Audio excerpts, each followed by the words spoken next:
Oi, bom dia, boa tarde, boa noite, dependendo do horário que vocês estão vendo esse vídeo.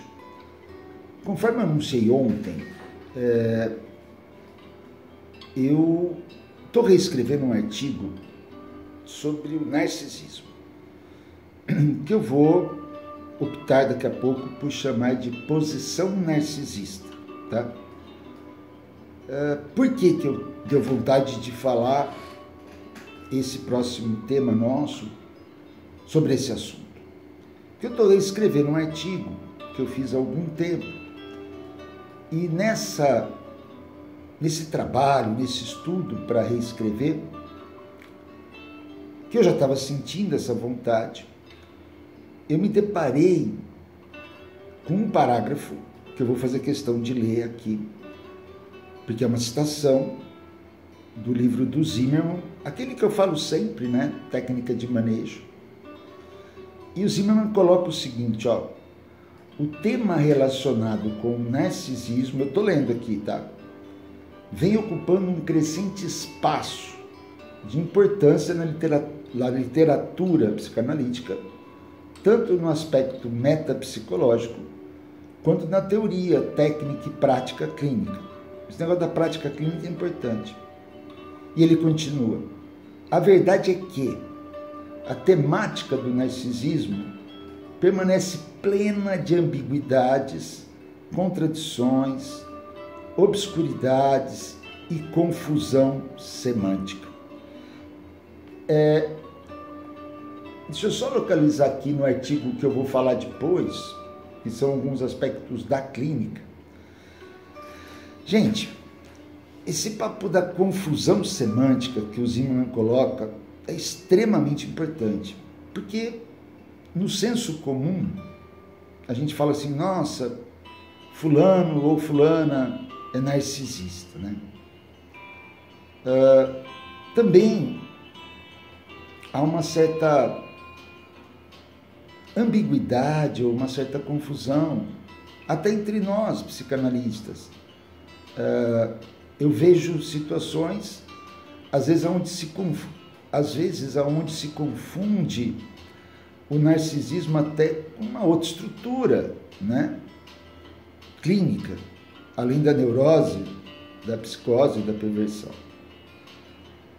Então eu gosto muito da posição ou da postura técnica da Melanie Klein, que ela chama então de posição narcisista. Porque, olha só, como posição, a gente pode encontrar o sujeito nesta posição narcisista, seja na neurose, na psicose, na perversão. Então vamos lá. O que é essa posição narcisista? Vamos começar assim. Todos nós somos narcisistas. Sabe por quê? Porque todos nós nascemos, né? Quando éramos bebês, vamos falar aí bem freudiano, tá? Não havia diferenciação entre nós, nosso corpo, nossas pulsões e quem de nós cuidava. Figura materna, mãe. Era tudo uma coisa só. A pulsão ficava circulando ali, naquele bebê. Por isso que Freud chamava de autoerotismo, tá? Então isso é o narcisismo primário, né? Algo que nós nascemos, né? Inclusive, neste narcisismo primário, dele fazem parte as demandas parentais, né? O que esperavam da gente como bebê, né? Muito bem. Num dado momento, a mãe ou quem cuida se afasta. Aí o bebê fala: nossa, e agora? Então, ele começa a perceber que toda aquela libido, toda aquela pulsão para continuar circulando tem que ser através do outro. Esse outro pode ser a mãe, mas que não é mais a mesma coisa. Lacan deixa isso muito claro no estádio do espelho, né? Primeiro, estádio 1, eu e ela somos um, eu e a mãe. Estádio 2, nossa, ela se afastou. Quem sou eu? Lacan chamava de moi, M minúsculo.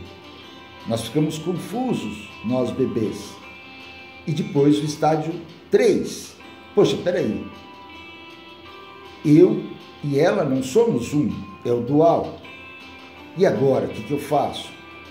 Então, é aquele papo do eu ideal começa a se transformar, falando bem didaticamente, no ideal do eu, tá?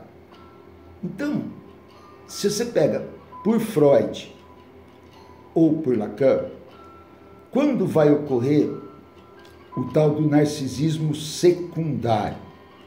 Pensando em Freud, quando a criança percebe que as suas pulsões não circulam em si mesmo ou por si mesmo, mas através do outro.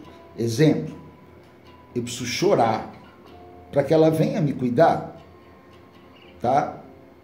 Narcisismo secundário, beleza? Qual é a questão então? O narcisismo está intimamente ligado à castração. Narcisismo primário, Sua Majestade o bebê.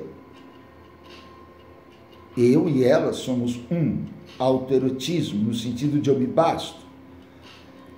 Narcisismo secundário, peraí, eu preciso fazer alguma coisa para ser notado, então eu não me basto, então eu me basto a partir do outro. Narcisismo secundário, castração, beleza. Então, todos nós podemos ter uma posição narcisista, né? Porque, assim como o complexo de castração, se ocorre, vai deixar angústia, que nós vamos trabalhar para o resto da vida. Se não ocorre devidamente, vai deixar algo recalcado, que também nós vamos ter que trabalhar para o resto da vida. Qual é a questão, então, do narcisismo ou dessa posição narcisista? Por que eu gosto de posição narcisista? Porque a gente pode encontrar, como eu disse, em qualquer estrutura. Agora, o que a gente percebe na clínica quando começa a ficar com uma característica um pouquinho patológica? Porque essa ferida narcísica, ela é extremamente dolorosa, no sentido de sofrimento. Por quê? Porque ela vai distanciando cada vez mais o eu ideal, aquele da criança mítica de Lacan, do ideal do eu. Então é dolorido. Agora, quando que a gente tem que começar a ficar esperto, nós psicanalistas? Quando algumas coisas começam a acontecer e a gente começa a identificar algumas situações, que eu vou relatar aqui para vocês, algumas que a gente vem vivenciando na clínica, e essa posição narcisista, encontrada em uma ou outra estrutura, psicose, perversão, muito comum, começam a ficar extremadas, patológicas. Eu listei algumas aqui. Incapacidade de amar. O ser e o ter se confundem. Quem sou eu? Sou um vazio. Estou fora das relações sociais. Então eu preciso ser o maior para ser amado. Sabe? Aquela pessoa, aquele sujeito. Eu preciso ser o fodão. E aí, tem riscos inerentes a isso. O sujeito se alia a grupos tóxicos. A adicção é um problema que a gente percebe aí quando essa posição narcisista pode já estar fazendo parte de uma estrutura clínica que leva a questões patológicas psíquicas, fetiches. A pessoa começa, de uma maneira extremada, preocupar-se com a sua beleza, erudição, riqueza, conquistas, prestígio, poder, isso dentro dele. Agora, tem a questão fora dele. Ele começa a buscar isso em outras pessoas, instituições, ideologias, posições. Então, gente, vamos lá. Narcisistas, todos nós temos esta posição. Como eu expliquei no começo, nós nascemos. Narcisismo primário, oposição narcisista primária, tudo circula ali no bebê. Narcisismo ou posição narcisista secundária, quando eu não me basto, eu preciso do outro para que essas pulsões circulem. Tudo bem. Agora, quando isso é extremado, com essas poucas características que eu listei, que eu falei, há de se ter algum cuidado, né?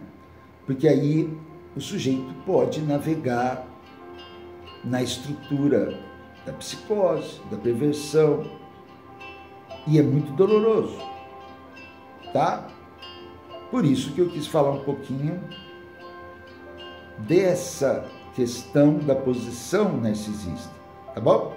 Tchau, valeu!